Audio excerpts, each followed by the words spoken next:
Hello सी aspirants, कैसे हैं आप लोग? आयो मस्त हैं, शानदार हैं और ज़बरदस्त हैं। आज के लेक्चर के अंदर में चर्चा होने वाली है वर्किंग कैपिटल मैनेजमेंट चैप्टर के बारे में। ये चैप्टर के अंदर में 6 यूनिट्स है बेटा। इन 6 यूनिट्स के अंदर में आज मैं सिर्फ introduction to working capital management cover करने वाला हूं और बाकी के यूनिट्स आने वाले पार्ट्स में कवर करूंगा। इस पर्टिकुलर यूनिट की अगर बात करूं तो मैं आपको उन्नति बैच में ये वन शॉट में पूरा कवर कराऊंगा, जहां मैं इसके कॉन्सेप्ट्स भी समझाने वाला हूं और साथ में आपको क्वेश्चन की प्रैक्टिस भी कराऊंगा। ये क्वेश्चन की प्रैक्टिस करना बहुत जरूरी है बिकॉज ये कॉन्सेप्ट से ही रिलेटेड है। इस चैप्टर में सबसे बड़ी प्रॉब्लम ये आती है कि सर इस चैप्टर में किस चीज़ को क्या अज्यूम करना है, कैसे मानना है, किन चीज़ों को निगलेक्ट करना है, कौन सी इंफॉर्मेशन रिलेवेंट है, कौन सी इंफॉर्मेशन क्या कहना चाह रही है, ये पता नहीं चलता है ना। वो तभी समझ में आएगा जब क्वेश्चन और कॉन्सेप्ट का मिक्सचर हम ढंग से समझेंगे। तो मेरा यही कोशिश रहेगा कि मैं आपको एटलीस्ट इतना इस चैप्टर में रेडी कर दूं कि इस पर अगर कोई कॉन्सेप्चुअल या बेसिक क्वेश्चन आए तो आप आराम से कर सके, या एमसीक्यू क्वेश्चन आए तो वो तो कर ही लें। बिकॉज ये एक ऐसा चैप्टर जो आप शायद छोड़ने की सोच रहे होंगे, बट मैं चाहूँगा कि आप एटलीस्ट उन्नति बैच में इसको समझ लें, पढ़ लें, तो आपका ये चैप्टर पूरा रेडी हो जाएगा। बेसिक से चलेंगे, कॉन्सेप्चुअली समझेंगे और फिर क्वेश्चन भी साथ साथ में देखते रहेंगे। ठीक है, चलिए शुरू करते हैं। देखो, वर्किंग कैपिटल जो आपने वर्ड सुना है उसको सुनते साथ सबसे पहले दिमाग में आता है कि हमें करंट एसेट्स में से करंट लायबिलिटीज को माइनस करना है, ये वर्किंग कैपिटल बन जाएगा। इसको एक्चुअल में नेट वर्किंग कैपिटल बोलते हैं। अच्छा, इसका मतलब क्या है? इसका मतलब ये है कि सर जब मैं बिजनेस चालू करता हूँ ना, तो मेरे बिजनेस चालू करने के टाइम पे मैं कुछ चीज़ें फिक्स एसेट्स में डाल देता हूँ, बट उसको वहाँ फिक्स एसेट्स को खरीदने से मेरा बिजनेस चालू नहीं होता। फिक्स एसेट्स खरीदने से लाइक लैंड खरीद लिया मैंने मशीनरीज खरीद ली, मैंने कुछ व्हीकल्स खरीद लिए अपने ट्रांसपोर्टेशन के लिए, है ना, मैंने अपना कुछ बिजनेस को सेटअप कर दिया। बट जब मैं मुहूर्त करूंगा ना, उस मुहूर्त करने से पहले सामान खरीदना है, सामान कोई बेचना है, तो उस सामान को रेडी भी तो करना पड़ेगा ना। उस सामान के लिए कुछ मेरे को इन्वेंट्री भी तो मेंटेन करनी पड़ेगी ना। तो जो इन्वेंट्री मेंटेन करनी पड़ेगी वो मेरा करंट एसेट का पार्ट है। मतलब कुछ सामान जो मुझे बेचना है उसको पहले से इन्वेंट्री में मेंटेन करके रखना पड़ेगा। अब इन्वेंट्री 3 स्टेज में मेंटेन करते हैं हम। रॉ मटेरियल की फॉर्म में, रॉ मटेरियल मतलब कि कच्चा सामान कि जो अभी बना नहीं है। वर्क इन प्रोग्रेस की फॉर्म में, मतलब आधा बना है आधा नहीं बना। इट्स जस्ट लाइक कि मान लो मैं एक टेलर हूँ, तो टेलर कुछ कपड़ा रखेगा। मान लो मैं बनाता हूँ सलवार कमीज, तो कुछ क्या करेंगे हम, सलवार कमीज जो है ना उसको बनाकर रखेंगे, है ना। कुछ हम, है ना, रॉ मटेरियल में कपड़ा रखेंगे। कुछ हम जो है सलवार कमीज को बोलते हैं ना, आधी सलवार कमीज बना के रख दो और उसको बेच देंगे, वैसा टाइप है ना। मतलब जिसके अंदर में हमने ऐसे काटा, गला काट के रख रखा है ना, और उसको भी सिला नहीं है। फिर कुछ होगा हमारा, कुछ होगा एकदम हमारा फिनिश गुड्स, जो ये सलवार ऐसी कच्ची पक्की है उसको बोलते हैं वर्क इन प्रोग्रेस वाली। फिनिश गुड्स में कैसा रहेगा, सलवार जो होगी वो पूरे रूप से तैयार हो चुकी होगी, उसके हाथ बाजू बाजू भी लग चुकी होगी, उसके अंदर में जो है ना, मतलब मैं क्या ही बना रहा हूँ उसमें ठीक है। मान लो ऐसे गला वाला भी काट चुके होंगे, उसका लेंथ वेंथ भी पूरा हो चुका होगा, उस पर जो मोती वोती भी लगने हैं वो सब कुछ लग चुका होगा। तो इस प्रकार से हमारी सलवार कमीज रेडी हो जाएगी। ठीक है ना, क्लियर क्लियर समझ में आया? तो हमारा जो इन्वेंट्री है ना वो 3 चीज़ों से बनती है, raw material, work in progress में और फिनिश गुड्स से। तो ये हो गया मेरा करंट एसेट का पार्ट। तो ये हमारे बिजनेस के अंदर फिक्स एसेट में जा रहे हैं, करंट एसेट है, मतलब ये रोटेट होने वाले हैं, ये थोड़े थोड़े टाइम में रोटेट होने वाला है। जो भी पैसा रोटेशन में डालना है वो मेरा वर्किंग कैपिटल में जाता है, समझ में? ठीक है। अच्छा, कुछ मुझे कैश मेंटेन करके रखना होगा। हमारे कुछ एक्सपेंसेस हैं जो मेरे डे टू डे पे आते हैं, है ना। जैसे मान लो मेरा कुछ दिहाड़ी वाले लोगों को पैसा देना है, कुछ मेरा मान लो पैसा जाता है, फॉर एग्जांपल कुछ ऐसे छोटे छोटे एक्सपेंसेस हैं जो मेरे जा रहे हैं, है ना। बिजनेस के अंदर में मशीनरी की ऑयल आ गया या कुछ ओवरहेड्स के खर्चे आ गए, वो सब कुछ खर्चा हम यहाँ पर लेकर चलने वाले हैं। ठीक है ना, ओके। फिर हमारा क्या आता है, जब मुझे पैकेजिंग है, मुझे पैकेजिंग करनी होगी। फिनिश गुड्स तो बन गए, बट मुझे पैकेजिंग करके अब क्या करना है, उसको अपना बेचना है। अब मैंने बेचा, अब वो बेचने के टाइम पर जो सामान का पैसा आया वो कुछ समय बाद आया। तो जो डेटर साइकिल बोलते हैं इसको, है ना, एवरेज डेटर साइकिल बोलेंगे यहाँ पर। तो जो एवरेज डेटर साइकिल है वो मान लो 2 महीने की है हमारी। तो इसका मतलब क्या, 2 महीने तक मेरा पैसा रिसीव नहीं हुआ जो सामान मैंने बेच दिया। तो ये भी पैसा मेरे रोटेशन में चल रहा है, इसको भी मेरे को मेंटेन करके रखना पड़ेगा अपने बिजनेस में। ठीक है ना। अब इसको मेंटेन करना पड़ेगा, या तो हो सकता है कि ये पूरा पैसा, मान लो मेरा जो करंट एसेट में फंसा हुआ पैसा है, करंट एसेट में मेरा मान लो 1 लाख रुपए फंसा है। अब ये जरूरी नहीं कि 1 लाख का 1 लाख मैं अपनी जेब से डाल दूंगा, है ना, as a working capital. Yes, इसमें से कुछ पैसा मैं बोल सकता हूँ कि मैं भी तो थोड़ा शाना इंसान हूँ, मैं भी कुछ जो है पैसा मुझे जो पे करना है उसको मैं बाद में पे करूंगा। या फिर मैं कुछ पैसा ऐसा होगा, मेरे को पे तो करना है बट मैंने अभी उसको उधारी में ले लिया। जैसे मैंने रॉ मटेरियल परचेज किया, तो मैंने रॉ मटेरियल क्या लिया है, मैंने बोला भाई साहब मुझे भी कुछ मोहलत दो आपको इसको पैसा देने की। तो मैंने क्या किया, मैंने क्रेडिट पे ले लिया है, मैंने क्रेडिट पे ले लिया। तो मान लो मैंने 20,000 का रॉ मटेरियल क्रेडिट पे ले लिया, तो मेरे पास में एक्चुअल में मेरी जेब में पैसा जो डालना पड़ेगा मेरे जेब से वो 80,000 का डालना पड़ेगा। ठीक है, क्लियर है। अब जो हमने ये बात करी है ये आपको अमाउंट की टर्म में बात करी है। अमाउंट की टर्म में बात करते हैं तो वो मेरा नेट वर्किंग कैपिटल या ग्रॉस वर्किंग कैपिटल में बोला जाता है। ये वर्किंग कैपिटल टाइम के अनुसार भी बात कर सकते हैं। मतलब सर देखो, अगर मान लो कि मैं रॉ मटेरियल अपने बिजनेस में मान के चल रहा हूं कि मुझे 6 महीने का परचेज करके रखना है, तो ऑब्वियस सी बात है कि मैं अपनी करंट लायबिलिटी साइड बढ़ाने की कोशिश कर रहा हूं। और मान लो वो 6 महीने के लिए उधारी देने के लिए भी राजी हो जाता, फिर तो मौज ही मौज लगेगी। और या मान लो मान लो कि मैं बहुत लीनियंट आदमी हूँ, क्या मैं आराम आराम से जो है ना उधारी लोगों से लूंगा। मैं कहा लोग को बोलूंगा लो मेरे से 3 महीने बाद मुझे पैसा देके जाना, अभी सामान लेके जाओ 3 महीने बाद लेके जाओ, तो लोग मेरे से ज्यादा मेरे से सामान खरीदने की कोशिश करेंगे। तो बेसिकली क्या है, मैं अपना डेटर्स को इंक्रीज कर रहा हूँ, है ना। तो मैं यहां पर ये टाइम के अकॉर्डिंगली भी अपने वर्किंग कैपिटल को मैनेज कर सकता हूं। अब इसके टर्म्स में भी हम बात करेंगे, कुछ जो चीजें हैं हमारी परमानेंट वर्किंग कैपिटल की फॉर्म में आती है, कुछ हमारी टेम्परेरी वर्किंग कैपिटल की फॉर्म में आती है। अब वो कैसे आती है, किस प्रकार से आती है, वो हमें एक बार समझना है, फिर हम इसमें क्वेश्चंस की ओर मूव ऑन करेंगे, उसमें क्या क्या चीजों का यूज करना है वो आगे पढ़ेंगे। ठीक है, मैं एकदम क्रिस्प में वो बातें बता रहा हूं जो आपको क्वेश्चन के रिलेटेड भी जरूरी है समझना और कॉन्सेप्ट के रिलेटेड भी है। ठीक है ना। यस, सो करंट एसेट की बात करते हैं तो करंट एसेट के मेजरली 4 कंपोनेंट है। इन्वेंट्री में रॉ मटेरियल आ गया, वर्क इन प्रोग्रेस आ गया, फिनिश गुड्स आ गया। देन रिसीवेबल्स, रिसीवेबल मतलब कि जो आपने फिनिश गुड्स बेचे हैं वो पैसा उनसे जो रिसीव करना है, यस वो रिसीवेबल्स है, जो पैसा उनसे रिसीव करना रिसीवेबल है, दैट इज ट्रेड रिसीवेबल्स, है ना। कुछ बिल रिसीवेबल्स भी हैं हमारे, ठीक है, ओके। और कैश इक्विवेलेंट मतलब आप बोल रहे हो कि मेरे फ्यूचर में कुछ एक्सपेंसेस होने वाले हैं, उसके लिए कुछ एक्स्ट्रा कैश में मेंटेन करके रखता हूँ, मुझे पता नहीं कि वो कब अनसीन खर्चे आ जाए मेरी जेब पर, तो मैंने कुछ पैसा अपना मार्केटेबल सिक्योरिटीज में या फिर मैंने अपना अकाउंट में रखा हुआ है या फिर मैंने एज अ कैश रखा हुआ है, ताकि मुझे अगर अभी मैं तुरंत में कुछ खर्चा करना पड़े तो मैं वहां से उसको पूरा कर सकूं। ठीक है, कुछ प्रीपेड एक्सपेंसेस भी हम करंट एसेट्स का पार्ट मान लेते हैं। मान लो कुछ ऐसे खर्चे थे जो मैंने एडवांस में करके रखे हुए हैं, तो मेरा करंट एसेट्स का पार्ट आ जाएगा। ठीक है ना, क्लियर है, ओके। नाउ करंट लाइबिलिटी में क्या आएगा, जो आपने सामान मान लो खरीदा बट उसकी पेमेंट नहीं करी, मतलब अभी आपके लिए वो पेबल पार्ट है, तो वो उसमें आ गया, that is trade payable, bills payable.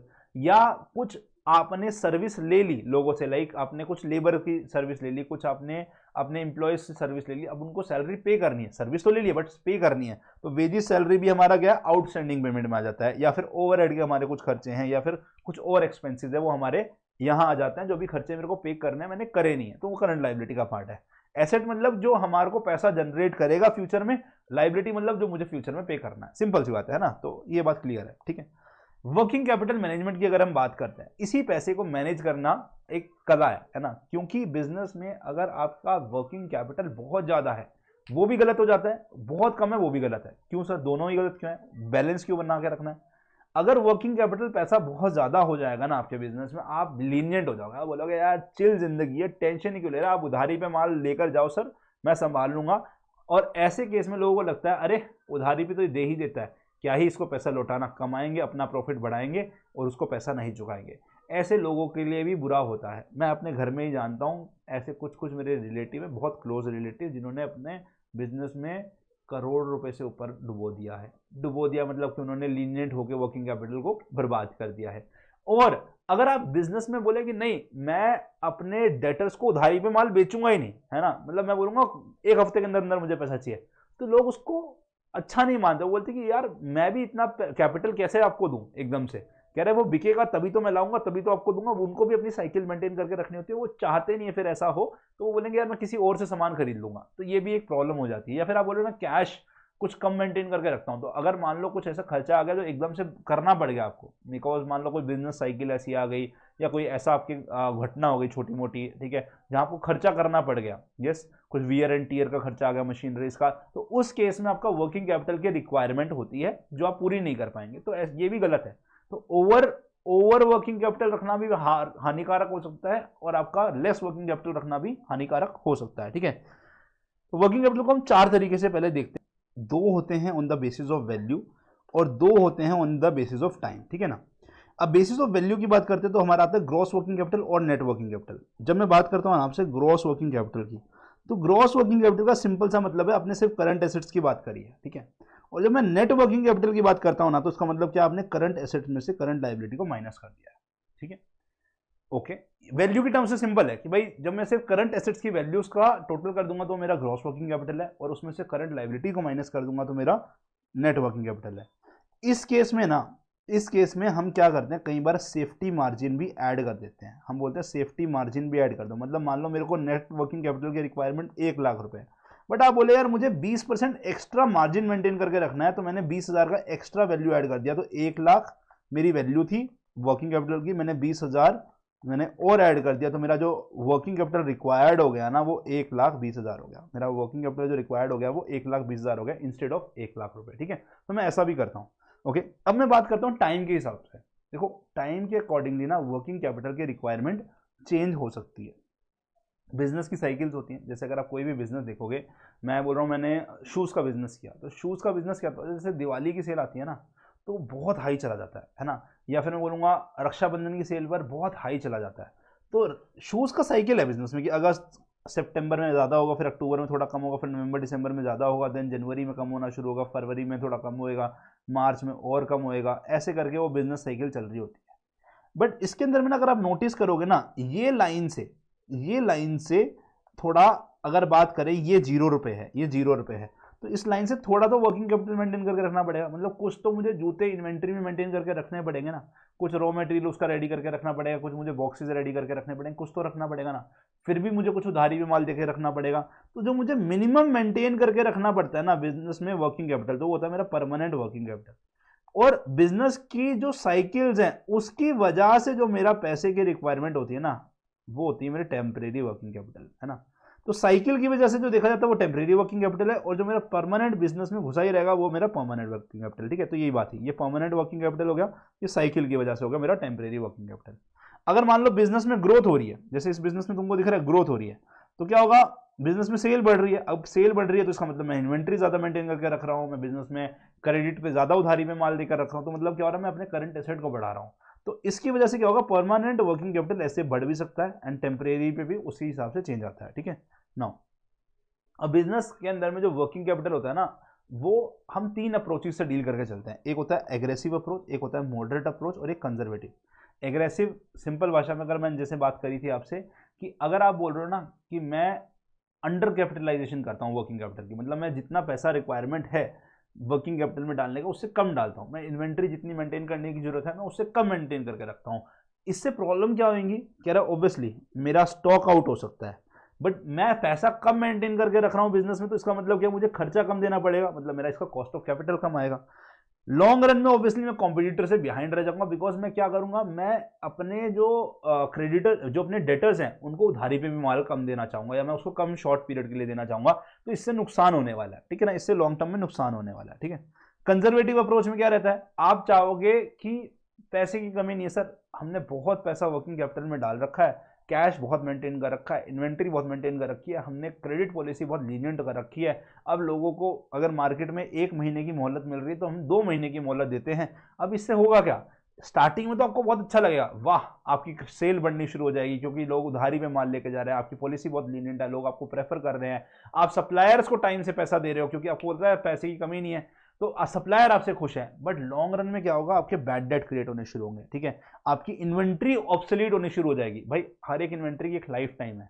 मेरा कपड़े का बिजनेस है, अब कपड़े के बिजनेस में कुछ समय बाद, या जूते का बिजनेस है, कुछ समय बाद ट्रेंड आउट हो जाते हैं, तो अब लोग उसको लेना पसंद नहीं करते हैं, तो उसके इसमें वो बिकता नहीं है, ठीक है ना।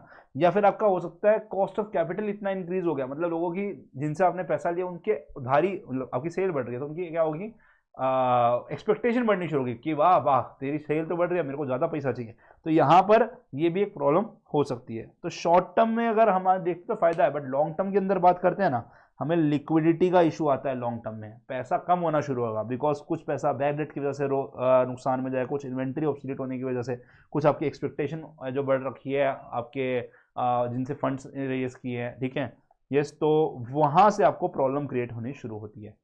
तो हमारा बेटर अप्रोच क्या रहता है, मॉडरेट अप्रोच की तरफ जाए, मतलब ना कंजर्वेटिव ना एग्रेसिव, इनका कुछ बीच का एवरेज या मॉडरेट अप्रोच अपनाने की कोशिश करें, ठीक है। क्लियर है इस, तो इससे क्या होता है, हमारी ग्रेटर लिक्विडिटी मेंटेन होती है और लोअर रिस्क के अंदर में, ठीक है।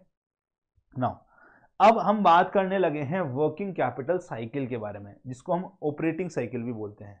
बिजनेस के ऑपरेशन की साइकिल या वर्किंग कैपिटल साइकिल सबसे इंपॉर्टेंट है। इसमें जितने भी टर्म्स लिखे हैं ना अलग अलग कलर में, वो सारी टर्म्स का हम यूज करते हैं। अगर आपने ये टर्म्स ढंग से समझ ली ना, कौन किसको रिलेट करता है, तो आपके लिए बिल्कुल आसान होने वाली आगे की चीजें, ठीक है। एक बार मैं आपको समझाने की कोशिश करता हूँ।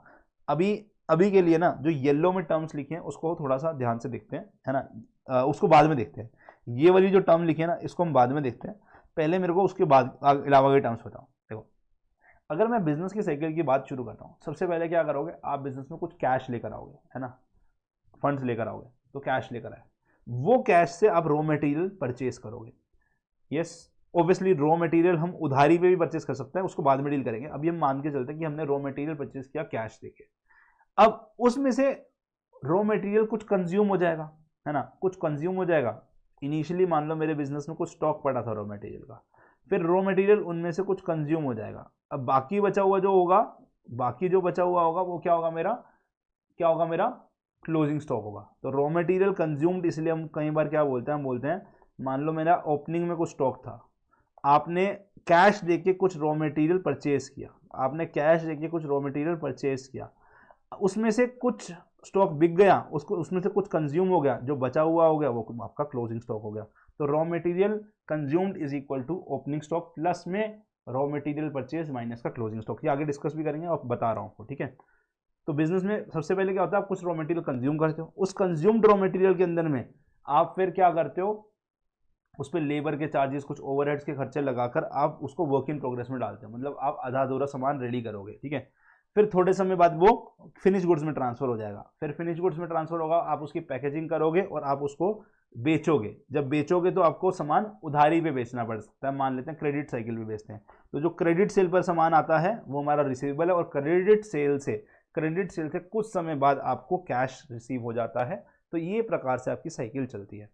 इस पूरी साइकिल के अंदर में आपका एक और चीज होती है कि आपने जो रॉ मटेरियल परचेज किया वो उधारी पे परचेज किया, तो वो आपका क्रेडिट परचेज हो गया, है ना। ये चीज का ध्यान रखना, ठीक है। क्लियर है ना।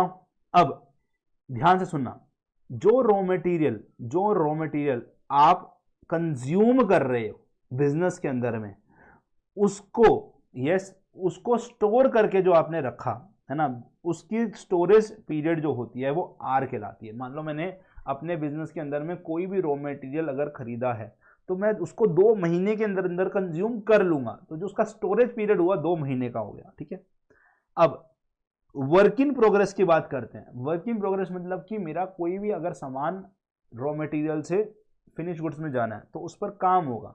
वो जो काम हो रहा है, उस काम होने के अंदर में मान लेते हैं कोई भी मेरा जो कपड़ा है वो फाइनल गुड्स बनने में 1 महीने का समय लेता है ऑन एन एवरेज, है ना। ऑन एन एवरेज बात कर रहे हैं, लॉन्ग समय का काम है, लंबे समय का काम है ना। पहले मान लो जैसे मैं सारे रॉ मटेरियल के अंदर में उसके स्ट्रक्चर्स को कट करूंगा, फिर उसके बाद अगली साइकिल में मैं उसको सिलने भेजूंगा, कच्चा से सिलाई करूंगा, फिर मैं उसकी पक्की सिलाई करूंगा, फिर मैं उस पर लोगोज लगाऊंगा, डिजाइनिंग करूंगा, ऐसे करके मेरा 1 महीना लग जाता है मान लो फाइनल फिनिश गुड्स तैयार होने में, ठीक है। तो ये जो एवरेज वर्क इन प्रोग्रेस का टाइम हुआ वो हमारा W कहलाता है ना। वर्क इन प्रोग्रेस का जो पीरियड हुआ that is called as work in progress holding period, वो मेरा W कहलाता है, ठीक है। फिर आता है हमारा फिनिश्ड गुड्स का स्टोरेज पीरियड या फिनिश्ड गुड्स का होल्डिंग पीरियड। मतलब वो समय जिस समय के अंदर में मेरा अभी सामान बिक रहा है, बिका नहीं है। मान लो मैंने फिनिश गुड्स बना के रखे, वो बिकने में भी तो कुछ समय देंगे ना, 1 महीना 2 महीना, तो वो जो पीरियड है मेरा F से रिप्रेजेंट हो जाएगा, वो आएगा मेरा फिनिश गुड्स पीरियड। इसका मतलब क्या है, जो मैंने कैश अभी बिजनेस में घुसाया ना, ये कुछ पैसा यहाँ अटका हुआ है, कुछ पैसा यहाँ अटका हुआ है, कुछ पैसा यहाँ अटका हुआ है ना। कुछ पैसा इस पीरियड की वजह से, कुछ पैसा इस पीरियड की वजह से, कुछ पैसा इस पीरियड की वजह से अटका हुआ है, ठीक है ना। अब उसके बाद जब मैंने सामान बेचा उसको, अपने रिसीवेबल्स को, तो उनसे मुझे क्या मिलेगा, क्रेडिट, जो क्रेडिट में मैंने माल बेचा था उससे मुझे क्रेडिट सेल मिलेगी, और इवेंचुअली ये मुझे एज अ कैश के रूप में मिलता है, ठीक है। तो जो ये पैसा रिसीव करने में समय लगेगा वो हमारा होता है डेटर्स कलेक्शन पीरियड, ठीक है। क्लियर है गाइस, ठीक है। इसके अलावा अगर मैं कुछ सामान उधारी पे खरीद रहा हूं, that is not related to raw material consumed, that is related to raw material purchase। जो raw material purchase से रिलेटेड में पैसा होगा ना, मतलब उधारी पे जो माल खरीदेंगे उसके लिए जो टाइम पीरियड अलॉट करते हैं, मान लो मैंने बोला कि 2 महीने में सर जो आपसे माल खरीदा मैं उसकी पेमेंट आपको कर दूंगा, तो 2 महीने क्या है मेरा क्रेडिटर पेमेंट पीरियड है। इसको हम एवरेज पेमेंट पीरियड भी बोलते थे और ऐसे इसको हम एवरेज कलेक्शन पीरियड भी बोलते थे, अगर आपको चैप्टर नंबर 3 रेशियो एनालिसिस याद हो, है ना। हमने एवरेज कलेक्शन पीरियड को डेटर्स कलेक्शन पीरियड बोल दिया और क्रेडिटर पेमेंट्स पीरियड को हमने सी बोल दिया, ठीक है, क्लियर है इतना। अच्छा, अब अगर आपको थोड़ा सा कॉस्ट अकाउंटिंग में याद हो, आपने ये पढ़ा हुआ है कि हमारी जो कॉस्ट है ना इन्वॉल्व होती है रिलेटेड टू क्या भाई साहब, हमारा क्या बोलते हैं, रॉ मटेरियल कंज्यूम्ड, है ना। रॉ मटेरियल कंज्यूम्ड जो हमारी कॉस्ट इन्वॉल्व होती है ना, that is what cost of, that is what raw material inventory consumed cost, ठीक है। फिर जो हमारी वर्क इन प्रोग्रेस से रिलेटेड कॉस्ट होती है ना, that is related to cost of production, क्योंकि सामान बनाने में जो खर्चा लग रहा है that is called as cost of production. फिर जो हमारे फिनिश गुड्स के अंदर में जो कॉस्ट इन्वॉल्व होती है ना, दैट इज कॉग्स, है ना, कॉस्ट ऑफ गुड्स सोल्ड, है ना, उसका कॉस्ट ऑफ गुड्स सोल्ड। फिर जो हमें रिसीव होता है वो क्रेडिट सेल भी हो सकता है, और कई बार पे मैं बात करूंगा कैश कॉस्ट बेसिस पर, मतलब मैं बोल रहा हूं कि जो मेरा खर्चा लगा है ना उस पर बात कर लो। कह रहे इसके अंदर में जो पैसा रिसीव हो रहा है ना वर्किंग कैपिटल में, प्रॉफिट को हटाओ अभी, कह रहे सिर्फ हम खर्चे पे बात करेंगे तो उसके अंदर में हमारी कॉस्ट ऑफ सेल्स आ जाती है, ठीक है गाइस। मैं आपको एक बार अगर दिखाना चाहूं इस पर, ये आप याद करो कॉस्ट शीट में हमने ऐसे पढ़ा था, ठीक है। सो मेरा जो बेसिकली रॉ मटेरियल कंज्यूम किया उसकी ये कॉस्ट आ गई। फिर अगर मैंने बोला मैंने उसमें डायरेक्ट परचेज जो करा और मैंने जो डायरेक्ट एक्सपेंसेस करे वो सारे ऐड कर दिए, तो मेरा क्या आता है, प्राइम कॉस्ट आ जाती है। फिर मेरी ये प्राइम कॉस्ट आ जाती है, ये भी हमारी रॉ मटेरियल से रिलेटेड है, ठीक है ना, ओके। फिर मैंने बोला वर्क एक्सपेंस, जो मैंने उसको बिजनेस को आगे, प्रोडक्ट को आगे भेजा, उसको बना फिनिश गुड्स में कन्वर्ट करने के लिए जो खर्चे कर रहा हूँ मेरा वो वर्क एक्सपेंस में आ जाता है। फिर ओपनिंग वर्क इन प्रोग्रेस में जो मेरा स्टॉक पड़ा हुआ है माइनस कर दो क्लोजिंग वर्क इन प्रोग्रेस में जो स्टॉक पड़ा हुआ है। देन मेरा आ गया है यहाँ पर फैक्ट्री कॉस्ट, इसके ऊपर में जो हमारे कुछ ऑफिस या एडमिनिस्ट्रेटिव एक्सपेंसेस है which is related to production, which is only related to production, वो यहाँ ऐड कर देते हैं, ठीक है, ये ध्यान से समझना, ओके।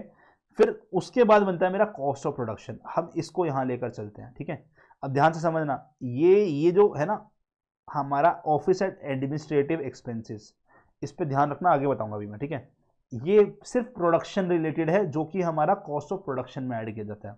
इसमें जब मैं ओपनिंग फिनिश गुड्स ऐड करूंगा, माइनस करूंगा क्लोजिंग फिनिश गुड्स, तो मुझे क्या मिलेगा, कॉस्ट ऑफ गुड्स सोल्ड मिल जाएगा।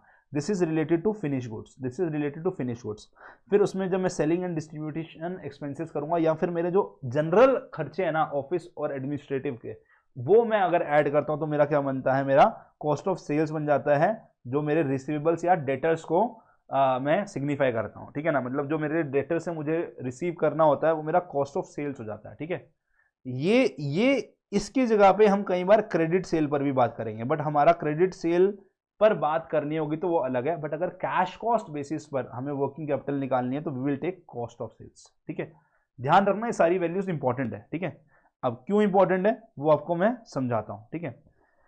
मैंने आपको क्या बोला, मेरे बिजनेस के अंदर में जितने समय के अंदर में रॉ मटेरियल कंज्यूम होता है ना, वो मेरा ये बताता है कि मैंने कितने समय के लिए अपना रॉ मटेरियल होल्ड कर रखा है। अब उसकी वजह से मेरी रॉ मटेरियल कंज्यूम्ड की कुछ कॉस्ट आती है, तो मेरे लिए वो टाइम पीरियड जिसके अंदर वो कंज्यूम हो वो रिलेवेंट है, तो वो टाइम पीरियड मेरा क्या आ गया, आर, ठीक है। फिर मेरा आता है work in progress. Work in progress में हम बोलते हैं कि जितने समय में मेरा फिनिश गुड्स तैयार होगा उसके बीच का प्रोडक्शन का जो टाइम है वो होता है मेरा डब्ल्यू। फिर हमारा आता है फिनिश गुड्स जो मैंने बना दिए अभी बेचने हैं, बेचने से पहले जो मैंने उसको स्टोर करके रखा हुआ है उसका टाइम पीरियड हो गया एफ। फिर जो मैंने उसको बेचा उसके बाद में जो पैसा रिसीव होने में टाइम लगा वो बना मेरा डी। तो मेरा बेसिकली जो कैश रिसीव हो रहा है ना उसमें टाइम पीरियड कितना गया, कह रहा है वो गया आर इसका रॉ मटेरियल का, वर्क इन प्रोग्रेस का डब्ल्यू, फिनिश्ड गुड्स का एफ, और जो डेटर साइकिल का हुआ डी।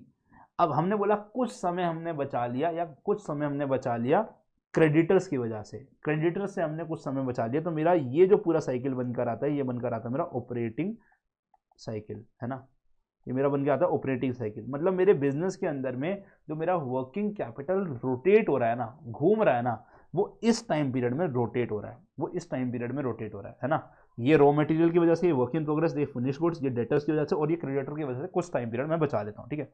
अब इसको थोड़ा क्वेश्चन की जरूरत से समझते हैं, ये फॉर्मुलाज रटने की जरूरत नहीं, अभी लॉजिकली समझ में आ जाएंगे आपको फॉर्मुलाज, ठीक है, ये लॉजिकली समझ में आ जाएंगे फॉर्मुलाज, ठीक है। आइए समझते हैं, ठीक है। ये देखो क्वेश्चन देखो, इस क्वेश्चन में जो बातें बोली उसी को देखना, ठीक है। तो हमने बोला कि हमारा ऑपरेटिंग साइकिल पीरियड क्या है, raw material plus working capital, work in progress plus में हमारा फिनिश गुड्स प्लस में डेटर्स माइनस का क्रेडिटर्स, ठीक है। इनका जो टाइम पीरियड है उसको देखना है। अब निकालेंगे कैसे, लॉजिकली समझना, ठीक है। कह रहे हमारा पूरे साल भर में जो रॉ मटेरियल कंज्यूम होगा वो 6 लाख रुपए है, और जो मैं स्टॉक मेंटेन करके रख रहा हूं अपना रॉ मटेरियल का वो 50,000 है। इसका मतलब क्या है, मैं कितने महीने का स्टॉक मेंटेन करके रख रहा हूं, कह रहा ऑब्वियस सी बात है सर 50,000 डेज की बात करते हैं, कह रहे 50,000 बाय 6 लाख इनटू में नंबर ऑफ डेज, इस केस में number of days in year 360 लिया तो मल्टीप्लाई कर दिया, तो मुझे क्या मिल जाएगा, ये मुझे रॉ मटेरियल का जो मैंने होल्ड करके रखा है पीरियड वो आ जाएगा, है ना। तो रॉ मटेरियल होल्डिंग पीरियड या स्टोरेज पीरियड कितना आ गया, 50,000 बाय में 6 लाख इंटू 360, ठीक है। फिर हमने बोला work in progress, work in progress के अंदर में हम 30,000 का माल रखते हैं, और कॉस्ट ऑफ प्रोडक्शन मतलब पूरे साल की जो मेरी वर्क इन प्रोग्रेस की कॉस्ट ऑफ प्रोडक्शन बनती है वो 5 लाख है, क्योंकि इसका रिलेशन इससे बोला था। तो हमारा कैसे निकला, कितने समय के लिए मैंने वर्क इन प्रोग्रेस में सामान होल्ड करके रखा है, 30,000 बाय में 5 लाख इंटू में 360, ठीक है ना, ये वैल्यू आ गई। फिर हमने बोला कि मेरा जो फिनिश गुड्स जो है ना वो मैं होल्ड करके रखता हूँ 40,000 रुपए की वैल्यू का, बट पूरे साल में जो मैं फिनिश गुड्स बनाता हूँ 8 लाख का, तो कितना मैंने होल्ड करके रखा है 40,000 बाय 8 लाख इंटू 360, तो 18 दिन निकल कर आ गया। फिर हमने बोला कि मैंने जो डेटर से कलेक्ट किया, तो डेटर से कलेक्ट करने का जो पीरियड हुआ वो एवरेज कलेक्शन पीरियड या फिर उसको हम डेटर्स कलेक्शन पीरियड बोलते हैं, वो डी है, वो कितने दिन का 45, तो वो हमने 45 दिन और ऐड कर दिया। हमने बोला क्रेडिटर से जो आपको मोहलत मिल रही है पैसे की पे करने की वो 30 दिन की मिल रही है, तो हमने ये माइनस कर दिया, तो R plus W plus F plus D minus का सी आपको क्या देगा, नेट ऑपरेटिंग साइकिल पीरियड। इसका मतलब क्या है, आपको वर्किंग कैपिटल जो पूरे साल में रिक्वायर्ड है ना उतना पैसा मेंटेन करके जरूरत नहीं है, उसका 85 डेज का ही मेंटेन करके रखो। मान लो मेरे पूरे साल की रिक्वायरमेंट वर्किंग कैपिटल की 5 लाख रुपए की है, तो मैं इतना मेंटेन नहीं करूंगा, मैं इसका 85 बाय 360 क्यों लिया, क्योंकि आपने 360 दिन माने साल में है, ये अप्रोक्सीमेशन के लिए हम ले लेते हैं ना, इसका और कोई लॉजिक नहीं, अप्रोक्सीमेशन के लिए लेते हैं, तो इतना ही पैसा आपको बस मेंटेन करने की जरूरत होगी, ठीक है, समझ में, ये मतलब है। अच्छा, अब वर्किंग कैपिटल कितनी बार रोटेट हो रहा है साल में, अगर आपको ये निकालना है तो that is number of operating cycle in a period. तो ये क्या बताता है, कितनी बार में मेरा वर्किंग कैपिटल इस साइकिल में पूरा रोटेट हो गया। ये पूरी साइकिल कितने में भी थी, ये प्लस ये माइनस, है ना, ये प्लस ये माइनस मिलाकर 85 डेज में भी थी, पूरे साल में 360 दिन, तो कितनी बार मेरा रोटेट हो जाएगा 360 बाय 85, 360 बाय 85, तो ये मुझे दे देगा number of operating cycles in a year, that is 360 by 85, 4.235, ठीक है। समझ में आ गया आपको इसका लॉजिक, ओके। नाउ अब ध्यान से समझना अगला पॉइंट, आपके बिजनेस में ना आप वर्किंग कैपिटल को कैसे बेटर मैनेज कर सकते हो, मतलब आप अपनी वर्किंग कैपिटल के जो साइकिल है उसको कम ज्यादा कैसे कर सकते हो, है ना। देखो टाइम से कैसे रिलेट करता है वर्किंग कैपिटल, कितना वैल्यू होगा वो समझ में है आपको, क्योंकि अगर मुझे 85 दिन की जगह में, समझो मेरी बात, अगर मेरा 5 लाख मेरा साल का वर्किंग कैपिटल का रिक्वायरमेंट है, अगर मैं बोलता हूं कि मैं 85 दिन की जगह 60 दिन का ही वर्किंग कैपिटल मेंटेन कर रहा हूं, कम हो जाएगी वैल्यू, है ना, तो 1/6 हो जाएगी। अगर मैंने बोला 85 की जगह में मैं 100 दिन का मेंटेन करके रख रहा हूं, तो मुझे ज्यादा मेंटेन करके रखना पड़ेगा ना, तो it will depend on time. तो हम ये बोल सकते हैं कि अगर मैं किसी हिसाब से टाइम कम कर रहा हूं तो मैं वर्किंग कैपिटल कम कर रहा हूं, किसी हिसाब से ऑपरेटिंग साइकिल का टाइम पीरियड ज्यादा बढ़ा रहा हूं तो मैं अपना वर्किंग कैपिटल बढ़ा रहा हूं। सिंपल लॉजिक है, more time of operating cycle more will be working capital required, है ना, क्योंकि वो प्रपोर्शन है टाइम के अकॉर्डिंगली, ठीक है। सो अगर मैंने बोला कि मैंने डेटर से जल्दी जल्दी सामान खरीदा, तो मैंने क्या किया, अपना करंट एसेट का एक पार्ट है दैट इज डी, उसको कम किया, तो मेरा क्या हुआ, टोटल वर्किंग कैपिटल का देखो R plus W plus F plus D minus का सी, मैंने इस वाले पार्ट को फास्ट करा, तो मतलब इसको कम किया, तो मतलब मेरा जो ऑपरेटिंग साइकिल है पूरी उसको मैंने कम करने की कोशिश करी, तो मेरी बेसिकली वर्किंग कैपिटल की रिक्वायरमेंट कम होगी, मैं कुछ पैसा कम कर रिलीज कर दूंगा, है ना, ठीक है। अगर मान लो मैंने बोला कि मैं डेटर से स्लोली पैसा रिसीव कर रहा हूँ, मतलब मैंने डेटर्स का टाइम पीरियड बढ़ा दिया, तो इसका मतलब क्या है, मेरे को और पैसा बिजनेस में डालना पड़ेगा, I will soak more cash in the business, ठीक है। अगर मैंने बोला मुझे बेटर क्रेडिट मिल रहा है फ्रॉम सप्लायर, मतलब मुझे ज्यादा मोहल्लत मिल रही है, मतलब मेरा R plus W plus F plus D minus C में से ये बढ़ रहा है, तो इसका मतलब क्या, पूरा का पूरा कम हो रहा है अगेन, है ना। ये बढ़ने का मतलब क्या है, मेरा पूरा वैल्यू कम हो रहा है, इसका मतलब क्या है, मेरे पास में कैश रिसोर्सेज बढ़ रहे हैं, मतलब मेरे पास में बाहर से कैश इन्फ्यूज हो रहा है, मेरे खुद की वर्किंग कैपिटल की रिक्वायरमेंट कम हो रही है ना, वर्किंग कैपिटल की खुद की रिक्वायरमेंट कम हो रही है, ठीक है। अगर मैंने बोला मेरी इन्वेंट्रीज जो है बहुत फास्ट मूव कर रही है, इन्वेंट्रीज फास्ट मूव कर रही है, मतलब मेरा रॉ मटेरियल का जो स्टोरेज पीरियड है वो कम हो रहा है, वर्किंग कैपिटल जो है ना वर्क इन प्रोग्रेस में वो कम हो रहा है, मेरा जो है फिनिश गुड्स का जो पैसा रिक्वायरमेंट है वो कम हो रहा है, क्योंकि इसका टाइम पीरियड कम हो रहा है ना, तो मेरा बेसिकली क्या हो रहा है, अगेन मेरा कैश थोड़ा फ्री हो रहा है। बट अगर मैंने बोला मेरी इन्वेंट्री स्लो चल रही है, तो मतलब ज़्यादा टाइम के लिए मेरा यहाँ पे पैसा फंसा हुआ है, तो इसका मतलब क्या, मैं और कैश को कंज्यूम कर रहा हूँ, ठीक है। लॉजिकली समझ में आया। अब ध्यान समझना, हमारा वर्किंग कैपिटल सब कुछ खर्चे के आधार से है, अपार्ट फ्रॉम डेटर्स। डेटर्स वाले से जो मुझे रिसीव हो रहा है उसमें मेरा क्रेडिट सेल्स जो मैंने करी उसका पैसा रिसीव हो रहा है। तो इसके अलावा सारा जो खर्चा है खर्चे के हिसाब से है, तो हम बोलते हैं कि पूरी कैलकुलेशन आप कैश कॉस्ट बेसिस पे करो, अनटिल एंड अनलेस क्वेश्चन में ना बोला हो। अगर क्वेश्चन में बोला नहीं क्रेडिट सेल के अकॉर्डिंगली करनी है फिर तो बात अलग है, बट अगर क्वेश्चन में नहीं बोला है तो prefer using cash cost basis पर। कुछ कुछ क्वेश्चन आपको देखने को मिलेंगे उन्होंने कैश कॉस्ट केसेस की जगह पर क्रेडिट सेल पर कर दिया है, दोनों ही कर सकते हो, कोई दिक्कत नहीं है, बट वी आर सेइंग कि prefer calculation on cash cost basis, not on the basis of credit sales, ठीक है।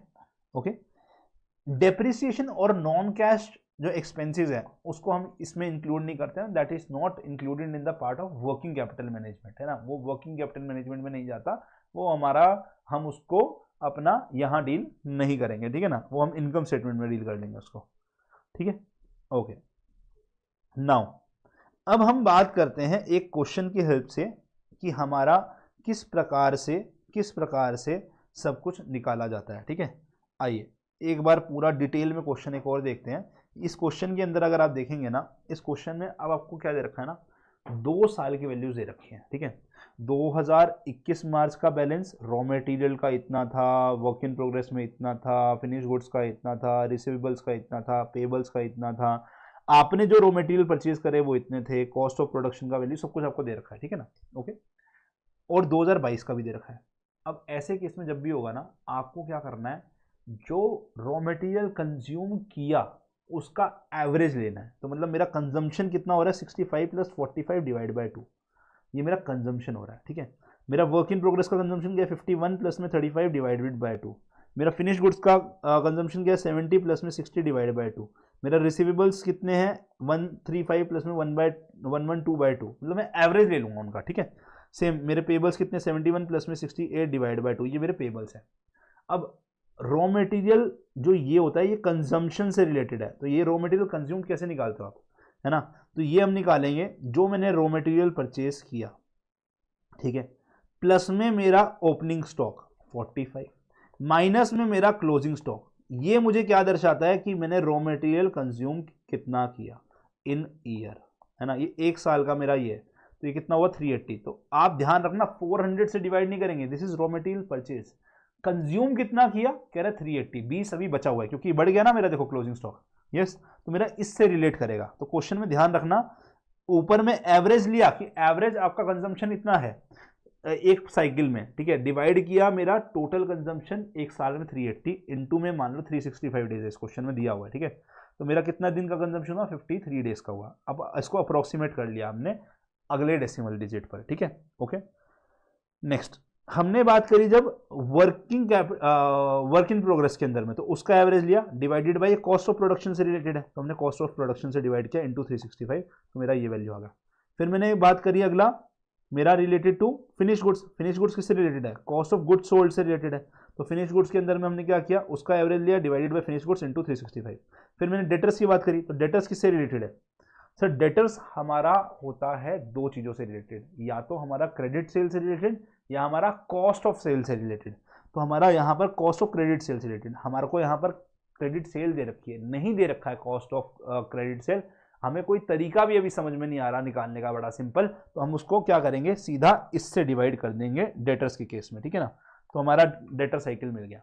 अब ध्यान देना, यहाँ पे मैंने यहाँ पे जो अप्रोक्सीमेशन किया है ना, हमने एकदम सीधा राउंड ऑफ किया। मैं इसको इससे अच्छा क्या कर सकता था, मैं यहाँ पे इसको ऐसे ना ऐड करके ना इनको ऐड करता, और फिर उसके बाद जो वैल्यू आ रही है ना उसका नेक्स्ट डेसिमल ले लूंगा, क्योंकि 209.954 दिन का साइकिल का मतलब क्या है, इसका मतलब यह है कि इतने दिन के अंदर में मैंने ये पूरा किया, मतलब 209 से एक्स्ट्रा दिन तो हो ही गए, ठीक है। ध्यान रखना, ये यहां अप्रोक्सीमेट करना आपकी किताब में कर रखा है, मैं बोलूंगा ये सही नहीं है, क्योंकि ये पूरी साइकिल कैसे बीत रही है, मतलब जैसे ये दिन बीता उसके बाद जैसे ही 52.829 बीतेंगे ये raw material work in progress में शिफ्ट हो चुका होगा पूरा, फिर वहां से ये 34.88 दिन में यहां शिफ्ट हो चुका होगा, या 45.19 डेज के बाद यहां शिफ्ट हो चुका होगा। तो इसके सम का अप्रोक्सीमेशन नहीं करना, सम से नेक्स्ट डिजिट हमारे नंबर ऑफ डेज बताएंगे, ठीक है। ये बात आपको तब समझ में आएगी जब क्रेडिटर की साइकिल की बात कर रहा है, तो क्रेडिटर साइकिल 63.419 आई है भाई, 63 से अगला दिन चले गए आप, अगर मैं अगला दिन चला गया तो वो डेज कितने हो गए, 64 हो गए ना। क्रेडिटर साइकिल अलग चल रही है, जो बाकी मेरी चल रही है ना cycle of inventory to the debtors, ये साइकिल अलग चल रही है, ध्यान से समझना। इन सब का सम्मेशन का जो नंबर ऑफ डेज आएगा उससे नेक्स्ट इंटीजर वैल्यू आपको लेनी है यहां पर। अगर ये 209.1 भी आता ना तब भी मैं 210 लेता, समझ में आया। जैसे यहाँ पे 63.419 है ना, यहाँ 61, बट इसके बीच में आया तो मैं इसको अप्रोक्सीमेट ले सकता हूँ, चलेगा वो। मैं बेटर बोलूंगा इन सब का सम लो और उसका नेक्स्ट इंटीजर लो। एक बच्चे का डाउट भी आया था अभी रिसेंटली, मैं उसका आंसर भी दे रहा हूँ यहाँ पे, ठीक है। क्लियर है गाइस। तो आपकी नंबर ऑफ ऑपरेटिंग साइकिल क्या होगी, इन सब का सम का जो आपका इंटीग्रल जस्ट नेक्स्ट वैल्यू आएगा माइनस का इसका जो इंटीग्रल वैल्यू नेक्स्ट आएगा वो कर दोगे तो आपको नेट ऑपरेटिंग साइकिल मिल जाएगा। कितने operating cycles, number of operating cycles कितने होंगे, ये हमारा नेट ऑपरेटिंग साइकिल मतलब कितने दिन का ऑपरेटिंग साइकिल होगा। नंबर ऑफ ऑपरेटिंग साइकिल मतलब 365 दिन साल में आपका एक साइकिल इतने दिन का, इनको डिवाइड किया तो 2.5 आया, तो 2.5 आपके ऑपरेटिंग साइकिल आए। अब ये आ रहा है अमाउंट ऑफ वर्किंग कैपिटल कितना रिक्वायरमेंट होगा, ठीक है। अच्छा मेरे बिजनेस में ये देखो मुझे दे रखा है annual operating cost. What is annual operating cost here, this is working capital cost of year. तो कितनी है 325, ये 325 पूरे साल की रिक्वायरमेंट है, 325 लाख। इसको मैंने 325 को मल्टीप्लाई कराया किससे, 146 से डिवाइड कराया 365 से, या मैंने डायरेक्टली 2.5 से डिवाइड किया, आपको यही वैल्यू मिलने वाली है, आपको यही वैल्यू मिलने वाली है, ठीक है। क्या ये बात समझ में आई आपको, यस ठीक है। एक से ना, हाँ यही वैल्यू मिलने वाली है, ओके। नाउ अब ये वाला क्वेश्चन का पार्ट तो होता है आसान, इसमें बच्चों को इतना पेन नहीं है। पेन पता है कहाँ है, जब उनको वैल्यू सारी खुद से निकालनी है और उसके बाद हमें बताना है मेरा नेट वर्किंग कैपिटल, ठीक है। पेन यहां पर है, ठीक है।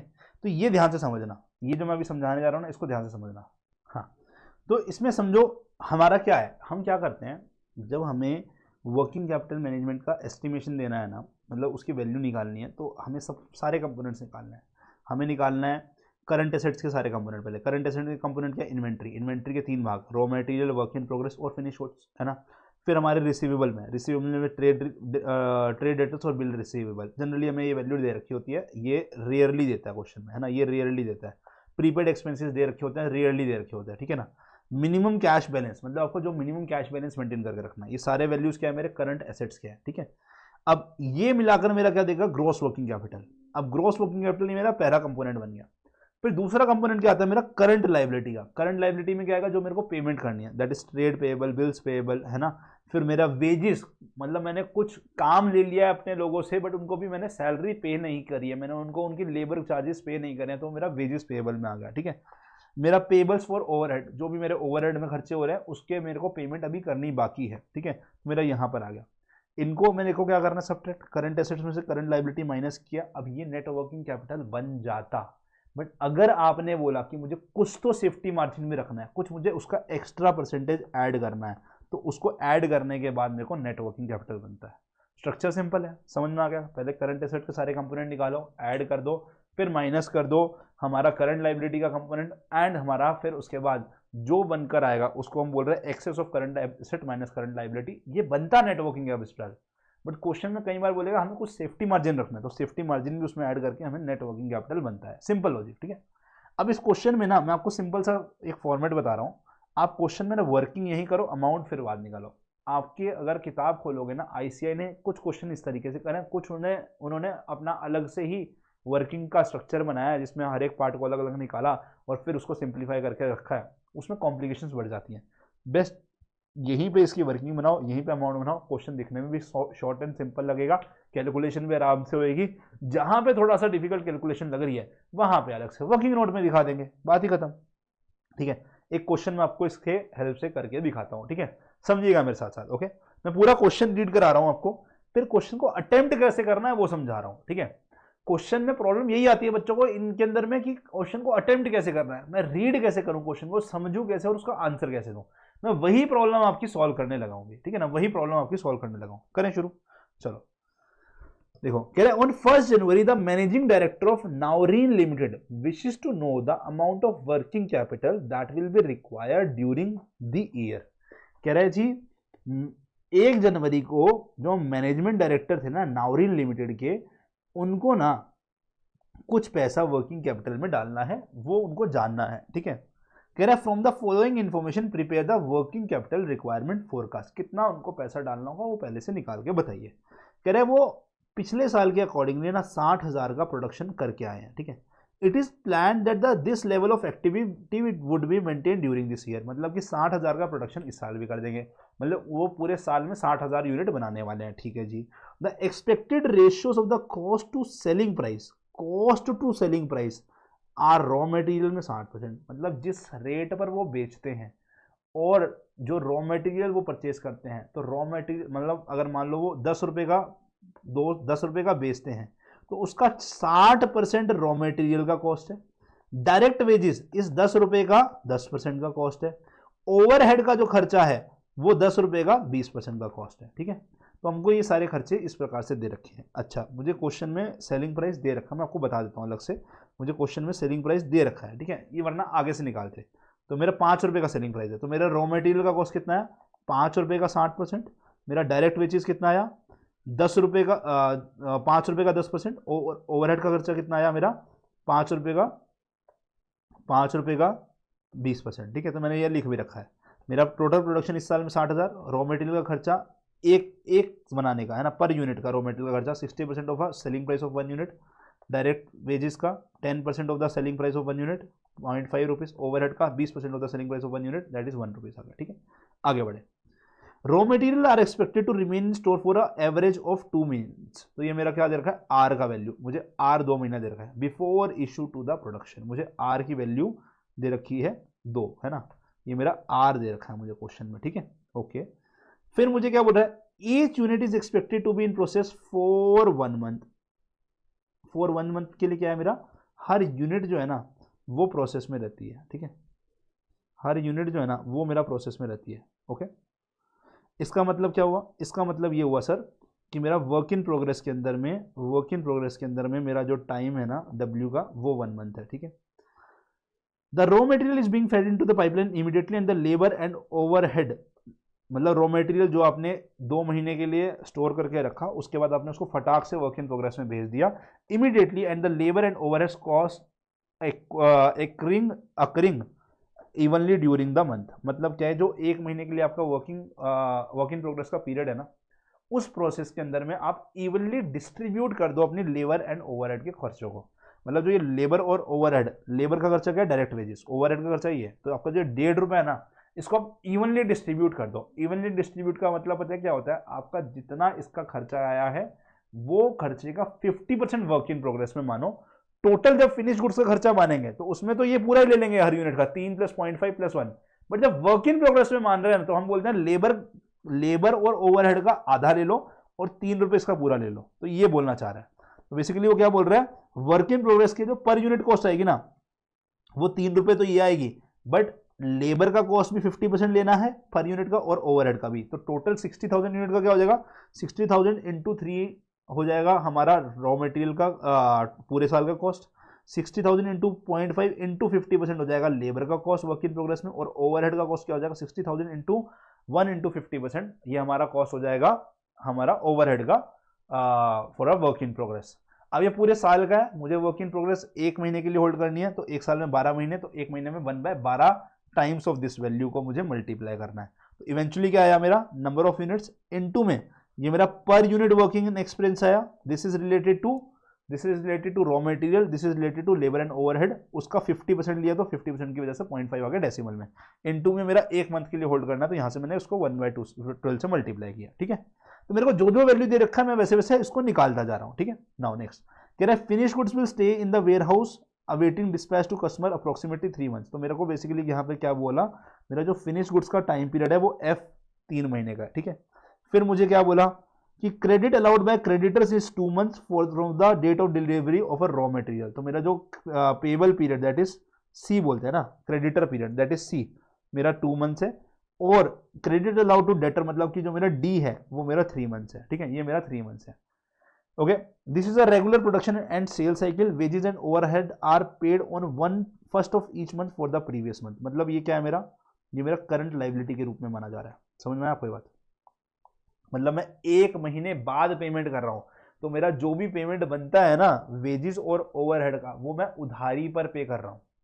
मतलब जो मेरा पूरा साल का पेमेंट बनेगा, जो मेरा पूरे साल का पेमेंट बनेगा ना वेजेस और ओवरहेड का, उसका 1/12 टाइम 1 महीने का पेमेंट बनेगा। वो पेमेंट मेरा क्या जाएगा, एज अ करंट लाइबिलिटी में जाएगा, क्योंकि मैं हर महीने का पेमेंट जो बन रहा है वो अगले महीने की पहली तारीख को कर रहा हूँ। समझ में आई बात? ठीक है, तो यहाँ से मुझे करंट लाइबिलिटी का कंपोनेंट भी मिल गया। अब क्वेश्चन में कंपोनेंट्स क्लियर है, क्या क्या क्लियर है? पहले मेरे रॉ मटेरियल के अंदर में जो raw material work in progress और फिनिश गुड से इन्वेंट्री बनी, डेटर से मेरा डेटर बना। अच्छा, क्वेश्चन में मेरे को मिनिमम कैश बैलेंस भी दे रखा है क्या? ये रहा, the company needs to keep a minimum cash balance of 20,000। फिर मेरे को मिनिमम कैश बैलेंस कितना मेंटेन करना है ये पता चला, मैंने इन सब वैल्यूज को निकालना है। ठीक है, कैसे निकालना होगा उससे मुझे ग्रॉस वर्किंग कैपिटल मिला। फिर क्रेडिटर में क्या है मेरा, क्रेडिटर्स के अंदर में जो मैंने उधारी पे माल लिया है ना, मैंने रॉ मटेरियल जो मैंने कंज्यूम करे वो मैंने उधारी पर किसी से लिए, तो वो मेरा 2 महीने की साइकिल था, उसके अकॉर्डिंगली वैल्यू निकाली। फिर लेबर कॉस्ट और मेरा क्या आ गया, ओवरहेड का जो खर्चा मेरा 1 महीने का मैं क्या कर रहा हूँ, अगले महीने पे कर रहा हूँ। तो मैंने 1 महीने की वजह से जो पूरे साल का बनता उसका 1 महीने का कॉस्ट यहाँ पे करंट लाइबिलिटी में ऐड कर दिया, सिंपल। तो मुझे क्या मिल जाएगी, नेट वर्किंग कैपिटल मिल जाएगी। सेफ्टी मार्जिन की कहीं बात नहीं करी, बात ही खत्म होगी। ठीक है, ये सिंपल क्वेश्चन है। अब हर एक कंपोनेंट कैसे निकालेंगे, देखो मेरे को 2 चीजें पता है, मेरे को 2 चीजें पता है। आर की, जैसे रॉ मटेरियल की बात करें तो रॉ मटेरियल के अंदर में मेरा कितना टाइम के लिए उसको स्टोर किया मैंने, 2 महीने के लिए। साल में कितने महीने हैं, 12। तो ये पूरे साल में कितना प्रोडक्शन है, कितना कंजम्पशन है रॉ मटेरियल का, कह रहे 60,000 यूनिट। एक रॉ मटेरियल कितने का है, 3 का, तो 60,000 इंटू 3, इतना मेरा रॉ मटेरियल मैं कंज्यूम करूंगा। भाई मैं ये मान के चलूंगा ना, जितनी यूनिट्स में प्रोड्यूस कर, अगर क्वेश्चन में स्पेसिफिकली बोल रखा है कि रॉ मटेरियल इतना कंज्यूम हुआ तो बात ही खत्म। अगर क्वेश्चन में ये बोल रहा है कि रॉ मटेरियल परचेज इतना किया, उसका ओपनिंग स्टॉक इतना था, क्लोजिंग स्टॉक इतना था, फिर भी बात खत्म। बट अगर कुछ भी नहीं दे रखा तो हम ये बोलेंगे कि 60,000 का रॉ मटेरियल खरीदा, 60,000 का रॉ मटेरियल कंज्यूम किया और फाइनली 60,000 का फिनिश गुड्स बन गया। तो अब सभी में 60,000 वैल्यू एक अजम्पशन के रूप में देखिए चलेंगे, अगर आपको ओपनिंग स्टॉक और क्लोजिंग स्टॉक नहीं पता है, आपको ओपनिंग स्टॉक और क्लोजिंग स्टॉक नहीं पता है, तो ये 60,000 लिखने का मतलब क्या है हर जगह पे, कि मेरा सब में जितना मैं रॉ मटेरियल परचेज किया उतना मैंने कंज्यूम किया, उतना ही वर्क इन प्रोग्रेस में गया और उतना ही फिनिश गुड्स बनाकर उतना ही मैंने डेटर्स को बेच दिया। सिंपल बात है ना। मुझे वैल्यूज दे नहीं रखी है कोई भी कंजम्पशन के कोई भी चीज के रिलेटेड में, है ना। अगर मुझे दे रखा होता ओपनिंग स्टॉक और क्लोजिंग स्टॉक तो मैं उसके अकॉर्डिंगली डील करता। ठीक है, बात खत्म होगी, क्लियर है। तो ये तो समझ में आ गया, इतनी यूनिट्स में रॉ मटेरियल की कंज्यूम किया, 1 यूनिट का खर्चा 3 रुपए था, 2 महीने के लिए उसका वैल्यू कितना बना, क्योंकि रॉ मटेरियल को 2 महीने स्टोर कर रहे हैं, तो उसका वैल्यू बना 60,000 इंटू 3 इंटू 2/12, ये बन गया। ठीक है, वर्क इन प्रोग्रेस में अभी हमने कैलकुलेशन किया तो मेरा ये बनकर आ रहा था, अभी हमने इसको अलग से निकाल के दिखाया। फिनिश गुड्स में 3 रुपए का रॉ मटेरियल, 1 रुपए का लेबर का चार्ज या ओवरहेड का चार्ज 0.5 या उल्टा था। ठीक है, तो ये मेरा 1 यूनिट का खर्चा बनता है हमारा फिनिश गुड्स का। ठीक है, कितनी यूनिट्स बनाई है, 60,000। अब ये पूरे साल में बनाई है, आपको फिनिश गुड्स कितने दिन के लिए स्टोर करना है, कह रहा है 3 महीने के लिए, इंटू 3/12 किया तो 3 महीने का कितना फिनिश गुड्स स्टोरेज का कॉस्ट बन रहा है वो आ गया। तो मतलब इतना पैसा मुझे फिनिश गुड्स के लिए मेंटेन करके रखना पड़ेगा। डेटर्स मतलब कि उधारी पे जो माल बेचा उनको कितना माल बेचा, उसकी कॉस्ट क्या आई आपकी, है ना। अब मैं कॉस्ट बेसिस पर कर रहा हूं, क्योंकि देखो अब मैं चाहता यहां पे इसको मैं 5 भी ले सकता था, बट मैंने क्या बोला, क्वेश्चन में प्रेफरेबल यही है कि आप कॉस्ट बेसिस पर करो अगर आपको निकाल सकते हो उसको। भाई मैं क्यों, डेटर से मुझे रिसीव क्या हो रहा है, कह रहे 5 रुपए रिसीव होना है, क्योंकि मैंने बेचा 5 रुपए पे है। मैं कह सकता था 60,000 इंटू 5 है ना, टोटल पूरे साल में इतना पैसा रिसीव होना है। बट अगर मुझे कॉस्ट बेसिस पर ऑप्शन मिल रहा है, मैं कॉस्ट बेसिस पे करूंगा। तो कॉस्ट कितनी आ रही है मेरे एक यूनिट की, 3 रुपए का रॉ मटेरियल, 1 रुपए का लेबर चार्ज और 0.5 का ओवरहेड्स, है ना, जो भी है देख लेना उसको, ठीक है। ये प्लस किया 1 यूनिट का चार्ज, यूनिट कितनी है इतना, इसको मल्टीप्लाई किया पूरे साल का डेटर से जो पैसा रिसीव करना है, मल्टीप्लाई 3/12, बिकॉज हर 3 महीने में मैं पैसा रिसीव कर लेता हूँ। तो मेरे को डेटर से कितना रिसीव करना है, 67,500, ठीक है। मिनिमम कैश बैलेंस इतना मेंटेन करके रखना है। तो ये पैसा मेरे को अपने वर्किंग कैपिटल में as a gross working capital चाहिए होगा, मतलब इतने पैसे की रिक्वायरमेंट है। कुछ पैसा मैं अपनी करंट लाइबिलिटी से पूरा कर दूंगा, है ना, क्योंकि मैंने वहां से उधारी ले रखी है। यस, तो करंट लाइबिलिटीज मुझे क्रेडिटर्स को पे कितना करना है, कह रहे क्रेडिटर से आपने रॉ मटेरियल परचेज किया, कितना परचेज किया, हम मानेंगे कि भाई ओपनिंग स्टॉक क्लोजिंग स्टॉक नहीं दे रखा, जितना परचेज किया उतना ही मैंने कंज्यूम किया। तो 60,000 मैंने कंज्यूम किया, तो 60,000 ही पे किया, परचेज किया। एक रॉ मटेरियल की वैल्यू 3 रुपए थी, तो मेरा 60,000 की कितनी होगी, 60,000 इंटू 3। अब रॉ मटेरियल जो मोहल्लत मिली है मुझे उसके पेमेंट करने की, वो 2 महीने मिली है। तो पूरे साल के अंदर में मैं इतने का परचेज कर रहा हूँ, तो 2 महीने का जो रॉ मटेरियल है कितना परचेज किया, इंटू 2/12। यस, तो इतने का रॉ मटेरियल मेरे का उधारी पर आ रहा है, तो ये मेरा करंट लाइबिलिटी में मुझे पे करना होगा, ठीक है। Then labour cost, labour cost मैं बोल रहा हूं अगले महीने पेमेंट करूंगा, तो लेबर कॉस्ट मेरी 0.5 रुपीज थी 1 यूनिट की, इंटू 60,000 किया तो मेरा 60,000 यूनिट की लेबर कॉस्ट आ गई। अब मैंने बोला अगले महीने 1 की पे करूंगा, ये पूरे साल की है, तो 1 महीने की कितनी होगी, इंटू 1/12। ओवरहेड का पेमेंट सेम तरीके से निकाला, 1 यूनिट का ओवरहेड का पेमेंट 1 रुपीज था, 60,000 का 60,000 इंटू 1 हो गया। अब 1 महीने का मैं अगले महीने पेमेंट करूंगा, तो मेरा 1/12 ये मेरा उधारी में ले रखा है मैंने, ये मुझे उधारी पे करनी पड़ेगी, किसकी, ओवरहेड की 5,000, ठीक है। तो ये टोटल मेरा ग्रॉस वर्किंग कैपिटल में से जब मैं ये माइनस कर दूंगा, मेरे को क्या मिलेगा, मेरा नेट वर्किंग कैपिटल। तो इसका टोटल कितना है, इतना, this minus this is net working capital. Simple है, क्वेश्चन खत्म हो गया, ठीक है। नाउ एक क्वेश्चन और करके मैं दिखाना चाहता हूं आपको, जिसमें आपको नहीं दे रखा होता है, जिसमें आपको नहीं दे रखा होता है कि व्हाट इज योर क्या नाम है, क्या कॉस्ट ऑफ द सेल्स, है ना, उसमें हमें निकालना पड़ेगा। जैसे ये क्वेश्चन देखो, इसमें बोल रहा है कि मेरा जो सेल किया ना, क्रेडिट पे किया 36 लाख का, इसमें बोल रहा है मेरा जो सेल किया ना, वो सेल किया क्रेडिट पे किया कितने का, 36 लाख का। मैंने जो मटेरियल कंज्यूम किया वो मैंने 9 लाख का किया पूरे साल में, ये 2 महीने की क्रेडिट पीरियड पे। जो मैंने वेजेस पे करे, यस, 1 महीने की लैग इन पेमेंट, मतलब मेरा ये करंट लाइबिलिटी की तरह है, मतलब मैं बाद में पेमेंट कर रहा हूं, तो 7,20,000 के, ठीक है। यस, तो हमारा जो मैन्युफैक्चरिंग एक्सपेंस आया, यस, मैन्युफैक्चरिंग एक्सपेंस मतलब जो हमारा बाकी खर्चा है वो हमारा क्या आ रहा है, ये भी मेरा 1 महीना बाद में पे किया जा रहा है, तो ये 9,60,000 के मेरे बाद में पे किए जा रहे हैं, ठीक है, क्लियर है, ओके। बाकी एडमिनिस्ट्रेटिव एक्सपेंसेस जो है मेरे वो 2,40,000 है, 1 मंथ लैग इन पेमेंट, ठीक है, यस, ओके। अगेन ये मेरा करंट लाइबिलिटी का पार्ट बन गया। नेक्स्ट, सेल्स एंड प्रमोशंस, ये मैं कह रहा हूं एडवांस में पे कर रहा हूं, मतलब पहले से प्रीपेड एक्सपेंसेस की तरह है मेरा ये मेरा इतना है, ठीक है। नाउ अब मुझे एक बात बताओ, इसको चलाने में मेरा पूरे साल में मैंने कितना खर्चा किया, मतलब मैंने बेचा इतने का माल, बट मैंने खर्चा कितना किया। अब एक एक पार्ट को निकालते हैं। कह रहे आपने जो रॉ मटेरियल कंज्यूम किया वो इतने का था, आपने उसके बाद क्या किया, उसको वर्क इन प्रोग्रेस में डाला, तो वर्क इन प्रोग्रेस की वजह से आपका खर्चा कितना ये निकला, this is work in progress का खर्चा। अच्छा, जरूरी नहीं है पूरा लूं मैं, हो सकता है अगर मैं वर्क इन प्रोग्रेस में लेना चाहूं 50% लूं, बट क्वेश्चन में बोला इग्नोर वर्क इन प्रोग्रेस, तो कह रहा टेंशन नहीं करता, मुझे कॉस्ट ऑफ प्रोडक्शन निकालना ही नहीं है।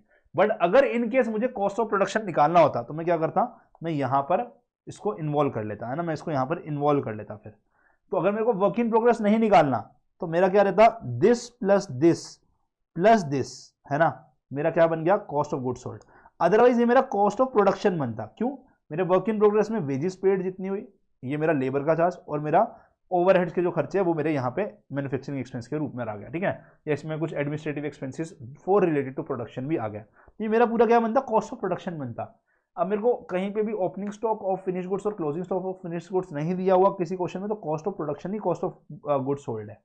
अच्छी बात क्या है, इस क्वेश्चन में वर्किंग इन प्रोग्रेस इग्नोर्ड है, अगर नहीं होता इग्नोर तो मैं यहाँ पे कॉस्ट ऑफ प्रोडक्शन इसी को मान के चलता, ठीक है। अब कॉस्ट ऑफ गुड्स सोल्ड कर दिया, अब गुड्स सोल्ड जो किया उसके बाद में उसको बेचने के लिए आपके कुछ लगे हैं एडमिनिस्ट्रेटिव एक्सपेंसेस, है ना। अब क्वेश्चन में स्पेसिफिकली जब नहीं बोलता है ना कि it is related to manufacturing, जैसे इसमें बोला ये मैन्युफैक्चरिंग से रिलेटेड एक्सपेंसेस है, मतलब ये प्रोडक्शन से रिलेटेड एक्सपेंसेस है, यहां नहीं बोला तो ये मेरे जनरल एक्सपेंस की तरह ट्रीट करा जाएगा, ठीक है। कुछ क्वेश्चन में ऐसा नहीं करता, ध्यान रखना, ये जनरल एक्सपेंस की तरह ही ट्रीट करना है, ठीक है। फिर मेरा आएगा सेल्स एंड प्रमोशन की एक्सपेंसेस, है ना, सेल्स एंड प्रमोशन की एक्सपेंसेस, तो मेरा क्या बन जाएगा, कॉस्ट ऑफ सेल्स। हमने क्यों निकाला ये, फिनिश गुड्स की बात इस पर करी जाती है, डेटर्स की बात इस पर करी जाती है अगर कैश कॉस्ट बेसिस पर करना है, और इस क्वेश्चन में पढ़ोगे तो कैश कॉस्ट बेसिस पर करना है, कह रहा compute the working capital requirement on the cash cost basis, ठीक है, क्लियर है। अच्छा, इस क्वेश्चन में एक मस्ती क्या करी इन्होंने, कह रहा the company sell its product on a gross profit of 25%, ये गुमराह करने के लिए वैल्यू दी है। जब मुझे कॉस्ट ऑफ सेल डायरेक्ट मिल रही है, मैं क्यों इसका यूज करूंगा, इसका मतलब क्या, मेरा कोई यूज ही नहीं है इसका, है ना, मैं क्या करूंगा ग्रॉस प्रॉफिट का, मुझे कोई काम नहीं है, अगर मैं डायरेक्टली कॉस्ट ऑफ सेल निकाल सकता हूं डायरेक्टली बस इनका सम करने से, टेंशन ही खत्म ना, ठीक है। कह रहा depreciation is considered as a part of cost of production, but मैं डेप्रिसिएशन निकालूं किस पर, क्या डेप्रिसिएशन निकालने के लिए कोई वैल्यू दी है, कह रहे हमने अभी इसको मान के चला, अच्छा इग्नोर करो, है नहीं है, मुझे उससे मतलब ही नहीं बनता, अगर मुझे कुछ वैल्यू दे रखी होती ना तो ठीक है, मैं उसको फिर यहाँ पे एडजस्ट करता, अदरवाइज मुझे एडजस्ट करने की कोई जरूरत ही नहीं पड़ रही अभी, ठीक है, इस केस में, ओके। यस, क्या बोल रहा है, it keeps 1 month stock each of raw material and finish goods and a cash balance of इतना, तो मिनिमम कैश बैलेंस 1 लाख है, मेरा रॉ मटेरियल का जो स्टोरेज पीरियड है वो 1 मंथ है, और मेरा फिनिश गुड्स का स्टोरेज पीरियड 1 मंथ है, वर्क इन प्रोग्रेस की बात ही नहीं करी, टेंशन खत्म है, ठीक है। मेरे को जो मेरा जो डेटर्स का पीरियड है, जो उधारी पे मैंने माल खरीदा है ना, उधारी पे माल जो मैंने बेचा उसका पीरियड कितना दे रखा है मुझे, 2 मंथ्स क्रेडिट दे रखा है, ये मेरा डेटर्स पीरियड आ गया, ठीक है, ये मेरा डेटर्स पीरियड आ गया, ये मेरा डेटर्स पीरियड आ गया, और जो मैं उधारी पे माल खरीद रहा हूँ, कंज्यूम कर रहा हूँ, वो भी मुझे क्रेडिटर पीरियड भी सी दे रखा है 2 मंथ्स का, सारी वैल्यूज मिल गई हैं। अब क्वेश्चन शुरू करते हैं, ठीक है। तो रॉ मटेरियल कितने का कंज्यूम किया, 9 लाख का कंज्यूम किया, बट हमने 1 महीने के लिए उसको स्टोर किया, तो मेरा साल में 1/12 कर देंगे, ठीक है। तो मेरा कितने का रॉ मटेरियल स्टोर्ड है, 75,000 का। फिनिश गुड मैंने कितने स्टोर करे, कह रहे 25,80,000 के, क्यों 25,80,000, क्योंकि जो कॉस्ट ऑफ गुड सोल्ड है वही मेरी फिनिश गुड्स, उसी का वही मेरा पूरे साल का उस पर खर्चा है, ठीक है। तो कितने का मेरा कॉस्ट है पूरे गुड सोल्ड का, 25,80,000, मतलब मेरे फिनिश गुड्स का जो वैल्यू होगा 25,80,000 का है, ये पूरे साल का है, बट मैं कितने टाइम का स्टोर कर रहा हूँ, 1 मंथ का, तो उसका 1/12 पार्ट जो है ये मेरा पैसे के रिक्वायरमेंट है वर्किंग कैपिटल में, इसकी वजह से। डेटर्स, उधारी पे माल बेचा मैंने, वो क्या आएगा मेरा, कॉस्ट ऑफ सेल्स, तो कॉस्ट ऑफ सेल्स क्या है मेरी, 29,40,000 इंटू में 2/12, ये क्यों है, कॉस्ट कैश कॉस्ट बेसिस पे, अगर कैश कॉस्ट बेसिस पर नहीं होता तो मैं क्या करता, मैं इसको क्रेडिट पे लेता तो 3,60,000 आता, तो यहाँ पे ये वैल्यू बदल सकती थी, ठीक है। तो अब अगेन ये मैं 2 महीने के लिए इनको मोहल्लत दे रहा हूँ, तो उसकी वजह से 4,90,000 की रिक्वायरमेंट यहाँ पे आ रही है। सेल्स प्रमोशन के कुछ प्रीपेड एक्सपेंसेस मैंने किए है ना, सेल्स प्रमोशन के मैंने कुछ प्रीपेड एक्सपेंसेस किए हैं जो क्वार्टरली जा रहा है, तो मतलब 3 महीने के लिए मेरे को इसका पेमेंट बनाकर रखना है, तो पूरे साल का पेमेंट ये है, तो 3 महीने का कितना होगा, 3/12, है ना, तो यहाँ से आ गया। कैश मेंटेन्ड इतना है, तो मेरा ग्रॉस वर्किंग कैपिटल क्या है, इन सब का सम हो गया 9,10,000। नाउ क्रेडिटर्स, उधारी पे जो मैंने रॉ मटेरियल परचेज किया, कह रहे उधारी पे आपने रॉ मटेरियल से जो परचेज किया वो आपने 9 लाख का ही किया, कह रहे जितना कंज्यूम किया उतना परचेज किया, क्योंकि opening stock of raw material और closing stock of raw material नहीं दे रखा है, तो आपका 9 लाख इंटू में 2 महीने का आपने उनसे मोहलत लिया, तो ये आपने उनसे मोहलत के रूप में पैसा उधारी ले रखा है, ठीक है ना, तो मेरा ये करंट लायबिलिटी का पार्ट आ गया। कैश और मैन्युफैक्चरिंग एक्सपेंसेस, जो पेमेंट आपने करनी है वो है 1 महीने का मोहलत, आपने 1 महीने का लैग किया ना, मतलब 9,60,000 में से 1 महीने का पेमेंट आपको भी करना है ना, तो 1/12 पेमेंट, दैट इज 80,000 पे मेरे को यहाँ से थोड़ा मोहलत मिल रही है 80,000 रुपए की, है ना। एडमिनिस्ट्रेटिव एक्सपेंसेस सिमिलरली 20,000 आ गया, यहाँ भी 1 महीने की मोहलत थी, 1 महीने बाद पेमेंट कर रहा हूँ, और वेजेस भी मैं 1 महीने बाद पे कर रहा हूँ, तो मेरा ये सारे मेरे को करंट लायबिलिटी के कंपोनेंट है, मैंने ये सबका एडिशन किया तो मेरी टोटल करंट लायबिलिटी आई, इनका डिफरेंस मेरे को क्या मिलेगा, मेरा एक्सेस पार्ट मिल जाएगा, तो excess of current asset minus current liability. अब मुझे बोला सेफ्टी मार्जिन मेंटेन करके रखना, तो 20% मैंने safety margin of this value add किया इसमें, तो मुझे नेट वर्किंग कैपिटल मिल गया, ठीक है, समझ में आया। मैंने एक और क्वेश्चन आपको करके दिखाया कि कैसे चलता है, अब इसमें कॉम्प्लिकेशंस वो जैसे बढ़ाना चाहे बढ़ा सकता है, but basic questions basic concept यही चलेगा। एक आखिरी कॉन्सेप्ट मैं आपको बता रहा हूँ डबल शिफ्ट से रिलेटेड, इसके क्वेश्चन आप खुद से करेंगे डबल शिफ्ट में, जो बेसिक उसमें प्रॉब्लम आती है ना वो मैं आपको समझा रहा हूँ, इसका बस ध्यान रखा तो क्वेश्चन शॉर्ट है, क्वेश्चन सारा आपका आराम से हो जाएगा। क्या है, ध्यान से समझिए, ये बोलते हैं कि हमारा जो रॉ मटेरियल कंज्यूम्ड होता है ना, डबल शिफ्ट का मतलब क्या है, समझो मेरी बात। डबल शिफ्ट का मतलब ये है कि मान लो मेरी 8 घंटे की सुबह की मशीन चल रही है, फिर मैंने बोला कि यार अब मैं क्या करता हूँ, थोड़ा स्मार्ट मूव करता हूँ, मैं अपने बिजनेस में ना इवनिंग की भी 8 घंटे की शिफ्ट लगाता हूँ। कह रहे पहली शिफ्ट मैंने 6 से मान लो सुबह कितने बजे तक की लगा दी, 2 बजे तक की लगा दी। फिर मैंने बोला 3 से लेकर रात के लगभग 11 बजे की एक और शिफ्ट लगा देते हैं, तो हमारी 8 घंटे सुबह मशीन चल रही है, 8 घंटे रात को मशीन चल रही है। कह रहे मजे ही मजे, हमारा डबल हो जाएगी हमारी सब चीजें। कह रहे सब चीजें डबल नहीं होंगी, कुछ चीजें कम भी होंगी, कुछ चीजें डबल भी होंगी। कह रहे जैसे कि वर्किंग, हम देखना चाहते हैं कि अगर मैं अपनी डबल शिफ्ट करूं, मतलब सिंगल शिफ्ट की जगह डबल शिफ्ट करूं, किन किन चीजों पे क्या क्या इफेक्ट पड़ता है। तो हमने पहले करंट एसेट के कंपोनेंट पे ध्यान दिया। तो करंट एसेट के कंपोनेंट पे बात करते हैं, तो रॉ मटेरियल जो होगा, अब मेरा डबल रिक्वायरमेंट होगा। एक सुबह की शिफ्ट में रॉ मटेरियल चाहिए मान लो मेरे को 1000, तो अब शाम में 1000 और चाहिए, तो टोटल रिक्वायरमेंट कितनी होगी मेरी, दुगनी होगी, 2000। अच्छा, वर्क इन प्रोग्रेस में मान लो 1000 में से 300 माल ना मेरा वर्क इन प्रोग्रेस में जाता था। अब वो जो 300 माल मेरा शिफ्ट में खत्म हो गया, वो तो मेरा फिनिश गुड्स में चला गया। अब न्यू 300 माल मेरा अगले शिफ्ट में आएगा, तो मेरा जो यहां पे फाइनली इसका closing stock after double shift भी रहेगा, वो 300 ही रहेगा।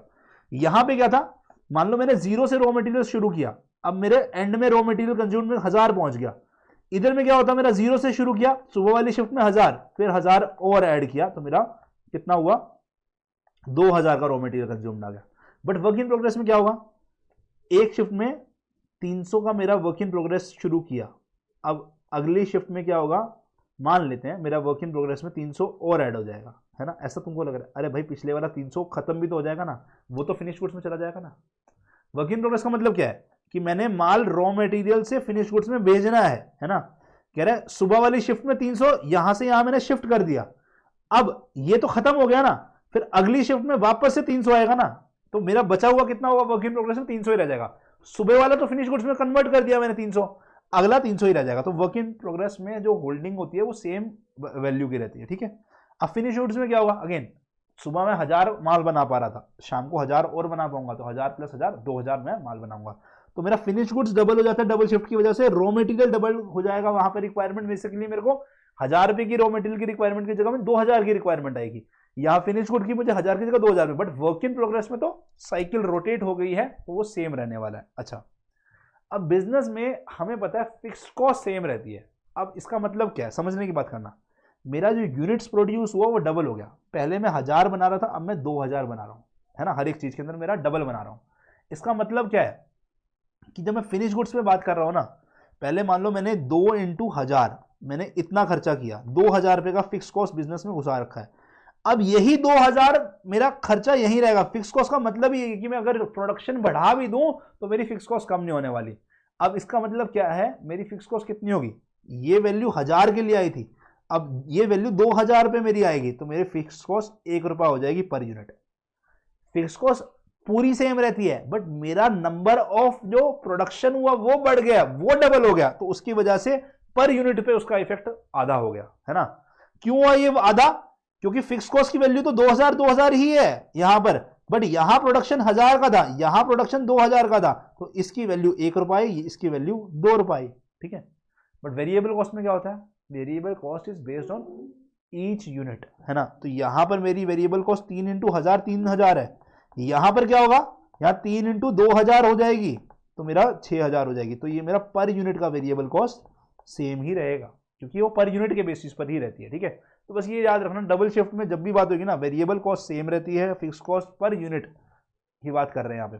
वेरिएबल कॉस्ट पर यूनिट जो है हमारी सेम रहती है, फिक्स कॉस्ट आधी हो जाती है पर यूनिट, ठीक है। हम निकालेंगे कैसे इसका, टोटल निकाल के फिर इसको नंबर ऑफ यूनिट से डिवाइड करेंगे, तो आपको समझ में आ जाएगा, ठीक है। फिक्स गुड फिनिश गुड्स जो स्टॉक होगा वो मेरा डबल हो जाएगा, रॉ मटेरियल जो स्टॉक कंज्यूम्ड होता है वो मेरा डबल हो जाता है, बट वर्क इन प्रोग्रेस में कोई चेंज नहीं आता है। अगर इनका यूज करोगे, ऊपर वाला जो कॉन्सेप्ट समझाया उसका यूज करके, अब आप क्या कर सकते हो, डबल शिफ्ट के अकॉर्डिंगली भी पूरा कैलकुलेशन कर सकते हो, ठीक है। इसको हमने बहुत डिटेल में अपनी लाइव क्लासेस में भी डिस्कस किया हुआ है। अगर हमारे स्टूडेंट थे बैच के, मंजिल बैच के, तो आप वहां से भी इस क्वेश्चन को देख सकते हैं। अगर नहीं थे तो कुछ से ट्राई करो, हो जाएगा, ठीक है। मेक श्योर करना आप इसका प्रैक्टिस करें, ठीक है। अब तब तक के लिए मिलते हैं अगले लेक्चर में, जहां हम यूनिट 2 की चर्चा करेंगे। तब तक के लिए आप क्या करें, प्रैक्टिस करते रहे, बढ़ते रहे आगे। Take care. अलविदा, bye bye, see you in the next class. Like करिएगा, कमेंट करिएगा अगर वीडियो में मजा आया तो। See you in the next class.